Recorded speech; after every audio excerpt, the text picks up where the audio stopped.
दोस्तों, क्या आपने भी वो खबर सुनी? जी हाँ, आज सुबह से ही हर तरफ बस एक ही बात छाई हुई है कि आज शाम 7 बजे तक इंडिया पोस्ट जीडीएस की थर्ड मेरिट लिस्ट आने वाली है। बिल्कुल सही कहा। हर कोई बस अपना फोन हाथ में लिए बैठा है, बार बार पेज रिफ्रेश कर रहा है कि कहीं लिस्ट में नाम आ तो नहीं गया। लेकिन थोड़ा रुकिए, सच्चाई ये है कि अभी तक इंडिया पोस्ट की तरफ से कोई भी ऑफिशियल नोटिफिकेशन जारी हुआ ही नहीं है। तो आज के इस खास एनालिसिस में हम सीधा मुद्दे पर आएंगे और इस पूरी अफवाह का पर्दाफाश करेंगे।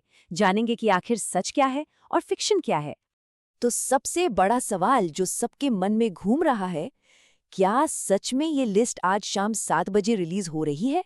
अगर आप सोशल मीडिया या कई यूट्यूब चैनल्स को देखें तो ये दावा बिल्कुल आग की तरह फैल रहा है। और सच कहूं तो इसी वजह से कैंडिडेट्स के बीच एक जबरदस्त पैनिक और हलचल मच गई है। हर कोई कंफ्यूज्ड है, लेकिन हमें यह सोचना होगा कि अचानक से इतने बड़े दावे आखिर शुरू कहां से हुए।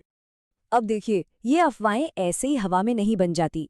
इनके पीछे कुछ ऐसे लॉजिकल कारण हैं जो पहली नजर में इन्हें बिल्कुल सच साबित करते हुए दिखते हैं। एकदम सही। पहला बड़ा कारण है डॉक्यूमेंट वेरिफिकेशन का प्रोसेस, जो लगभग पूरा होने वाला है। और दूसरा फैक्टर जो कई रिपोर्ट से सामने आ रहा है वो ये कि अभी भी काफी भारी मात्रा में सीट्स खाली बची हुई हैं। और सबसे अहम बात तो हम भूल ही नहीं सकते, कैंडिडेट्स का बेसब्री से इंतजार। जब ये तीनों चीजें एक साथ मिलती है ना, तो इस तरह की अफवाहों को फैलने में जरा भी वक्त नहीं लगता। लेकिन चलिए, अब करते हैं एक कड़क रियलिटी चेक, क्योंकि सोशल मीडिया के दावों और इंडिया पोस्ट की असल सच्चाई में जमीन आसमान का फर्क है। एक तरफ सोशल मीडिया पर धड़ल्ले से आज लिस्ट आने के दावे किए जा रहे हैं, यहां तक कि कुछ वायरल पीडीएफ भी सर्कुलेट हो रहे हैं। लेकिन इंडिया पोस्ट की रियलिटी क्या है? रियलिटी यह है कि उन्होंने अभी तक कोई भी ऑफिशियल डेट कंफर्म नहीं की है, मतलब जीरो ऑफिशियल नोटिफिकेशंस। इसलिए हमारी तरफ से सभी कैंडिडेट्स के लिए ये एक बहुत ही सख्त चेतावनी है। प्लीज किसी भी रैंडम और फेक स्क्रीनशॉट पर बिल्कुल भी भरोसा मत कीजिए। और उससे भी ज्यादा खतरनाक चीज है उन अनजान और अनवेरिफाइड पीडीएफ फाइल्स को डाउनलोड करना जो व्हाट्सएप या टेलीग्राम पर घूम रही हैं। ये फर्जी फाइल्स आपको सिर्फ गुमराह करेंगी या आपके डिवाइस को नुकसान पहुंचाएंगी। जब तक आधिकारिक पुष्टि न हो, पैनिक करने की कोई जरूरत नहीं। तो ऐसे में सबसे लॉजिकल सवाल उठता है कि आखिर सही तरीका क्या है। इन अफवाहों को साइड में रखते हैं और इस बात पर फोकस करते हैं कि जब असली लिस्ट लाइव होगी तो उसे चेक कैसे करना है। बिल्कुल, चलिए वो एकदम सटीक और ऑफिशियल तरीका डिकोड करते हैं जिससे आप बिना किसी कंफ्यूजन या टेंशन के अपना रिजल्ट देख पाएंगे। तो ये रहे वो 3 बहुत ही सिंपल स्टेप्स। स्टेप 1, जैसे ही मेरिट लिस्ट जारी होने की खबर आए, आपको सीधा सिर्फ और सिर्फ ऑफिशियल इंडिया पोस्ट वेबसाइट पर जाना है, इधर उधर किसी लिंक पर नहीं।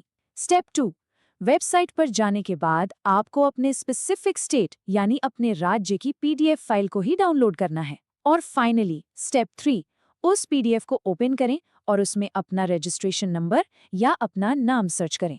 बस यही एकमात्र ऑफिशियल और सेफ तरीका है। और हाँ, यहाँ एक सबसे ज़रूरी बात याद रखनी है। अगर उस ऑफिशियल लिस्ट में आपका नाम आ जाता है तो आपको तुरंत डॉक्यूमेंट वेरिफिकेशन के लिए तैयार रहना होगा। सही कहा, क्योंकि नाम देखने के बाद रिलैक्स करने का बिल्कुल समय नहीं मिलेगा। अपने सभी जरूरी ओरिजिनल डॉक्यूमेंट्स की फाइल अभी से तैयार करके रखना ही सबसे समझदारी भरा कदम होगा। अब आते हैं उस सवाल पर जो लगातार हर जगह पूछा जा रहा है, क्या कम परसेंटेज वाले कैंडिडेट्स का इस थर्ड लिस्ट में सिलेक्शन हो पाएगा? जिन कैंडिडेट्स के मार्क्स थोड़े कम हैं, जाहिर सी बात है उनके बीच काफी एंग्जाइटी है। तो चलिए बिना किसी झूठी उम्मीद के इस कंफ्यूजन को भी थोड़े डेटा और लॉजिक के साथ क्लियर करते हैं। देखिए, थर्ड मेरिट लिस्ट के सिलेक्शन का जो पूरा गणित है ना, वो पूरी तरह से इस बात पर टिका है कि कितनी वेकेंट सीट्स यानी खाली जगह अभी बची हुई हैं। और इसमें दूसरा सबसे बड़ा फैक्टर है हर इंडिविजुअल स्टेट का अपना कंपटीशन लेवल। कुछ राज्यों में कट ऑफ निश्चित रूप से थोड़ा नीचे जा सकता है, लेकिन आखिरकार आपके सिलेक्शन के चांसेस पूरी तरह से उस लोकल कंपटीशन और बची हुई सीटों के नंबर पर ही डिपेंड करेंगे। तो दोस्तों, इस पूरे एनालिसिस का निष्कर्ष बस यही है कि भले ही आज शाम तक अपडेट आने की संभावना बनी हुई है, लेकिन जब तक ऑफिशियल नोटिफिकेशन नहीं आता तब तक धैर्य रखकर इंतजार करना ही सबसे सही कदम है। बिल्कुल, और तब तक आप लोग अपना परसेंटेज और अपना स्टेट नीचे कमेंट्स में शेयर कर सकते हैं, ताकि कम्युनिटी के बाकी लोगों के साथ एक आइडिया लग सके। इस चर्चा में हमारे साथ जुड़ने के लिए आपका बहुत बहुत शुक्रिया। बस ऑफिशियल वेबसाइट पर नजर बनाए रखिए, हम आपके लिए एकदम सटीक जानकारी लाते रहेंगे।